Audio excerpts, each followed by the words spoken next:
आज हम एक बहुत ही दिलचस्प सवाल की तह तक जाएंगे। सवाल ये कि क्या कला, खासकर कविता, किसी के इतने निजी दुख को एक वैश्विक उत्सव में बदल सकती है? अच्छा सवाल है। हमारे सामने एक ऑनलाइन कवि सम्मेलन पर कई लेख हैं जिसका शीर्षक है 43वीं जयंती, 43 देश, 43 कवि। बिल्कुल। मुझे लगता है ये कहानी शायद उस सवाल का जवाब देती है। चलिए इसे खोलकर देखते हैं। हाँ जरूर। ये पूरा कार्यक्रम, जैसा कि आपने बताया, भारतीय पुलिस सेवा के एक दिवंगत अधिकारी थे, डॉक्टर मनुमुक्त मानव। उनके 43 जन्मदिन को याद करने के लिए था। और इसे मनुमुक्त मानव मेमोरियल ट्रस्ट ने आयोजित किया था। सही। और इसकी शुरुआत ही बहुत ही मार्मिक थी, जो इस पूरे आयोजन की आत्मा को पकड़ लेती है। हाँ, कार्यक्रम की शुरुआत उनके पिता डॉक्टर रामनिवास मानव की श्रद्धांजलि से हुई। उन्होंने अपने बेटे को याद करने के लिए दोहों का सहारा लिया। और एक दोहा तो वाकई दिल में उतर जाता है। पुत्र शोक के बाद भी करता हूँ उपभोग, मुझसे थे दशरथ भले, सह न सके वियोग। और देखिए, दोहे का चुनाव भी कितना खास है। हाँ, दुआ मतलब सिर्फ 2 पंक्तियों में गहरी से गहरी बात कहने की एक कला है।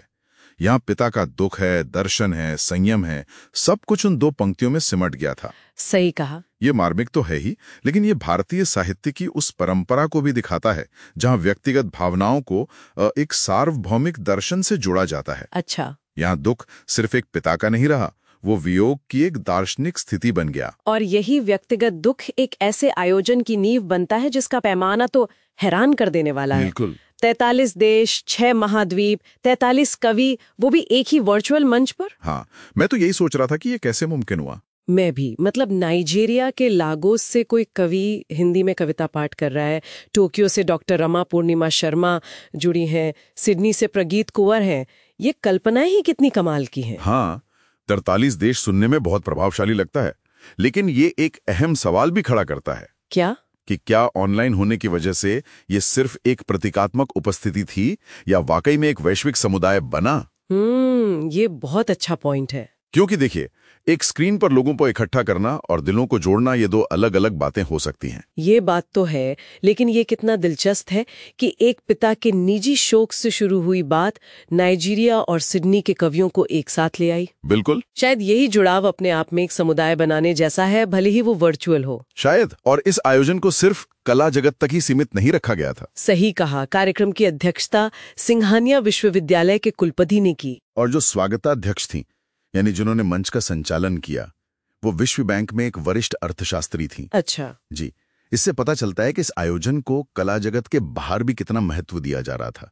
ये सिर्फ कवियों का जमावड़ा नहीं था। बिल्कुल। नेपाल के भाषा आयोग के अध्यक्ष डॉक्टर गोपाल ठाकुर, उन्होंने भी एक बहुत अच्छी बात कही जो हमारे सूत्रों में है। हाँ, मैंने भी पढ़ा। उन्होंने कहा कि ये परिवार के निजी दुख को वैश्विक सौहार्द और संपर्क का सेतु बनाने की एक कोशिश है। बिल्कुल। और अगर हम इसे और आसान भाषा में समझें तो ये दिखाता है कि कैसे एक परिवार ने अपने दुख को दुनिया भर के लोगों को जोड़ने का एक जरिया बना दिया। 1 मिनट के लिए अगर हम सोचें तो ये पूरा आयोजन एक ऐसे व्यक्ति की याद में हुआ जिसकी सिर्फ 43 साल की उम्र में मृत्यु हो गई। इस वैश्विक जश्न के पीछे एक बहुत गहरा दुख छिपा है। सही। और ये विरोधाभासी इस कहानी को इतना शक्तिशाली बनाता है ना? बिल्कुल। तो ये जो 3 घंटे का कार्यक्रम चला, इससे आखिर क्या हासिल हुआ? अमेरिका से लेकर न्यूजीलैंड तक के लोग जुड़े। ये दिखाता है कि कैसे एक याद को एक साझा उत्सव में बदला जा सकता है। तो हम अपने शुरुआती सवाल पर वापस आते हैं। क्या कला दुख को बदल सकती है? क्या लगता है? शायद बदलना सही शब्द नहीं है। मुझे लगता है ये कार्यक्रम दिखाता है कि कला दुख को मिटाती नहीं है, बल्कि उसे एक नया अर्थ, एक नया मंच देती है। एक नया मंच, हाँ ये सही है। ये स्मृति को एक बंद कमरे से निकालकर एक खुली दुनिया के सामने ले आती है जहां सब उससे जुड़ सकते हैं। और ये बात हमें सोचने पर मजबूर करती है। किस बारे में? कि हम अपनी स्मृतियों को कैसे सहेजते हैं। क्या वे सिर्फ अतीत का हिस्सा हैं या फिर हम भी उन्हें भविष्य के लिए एक पुल बना सकते हैं?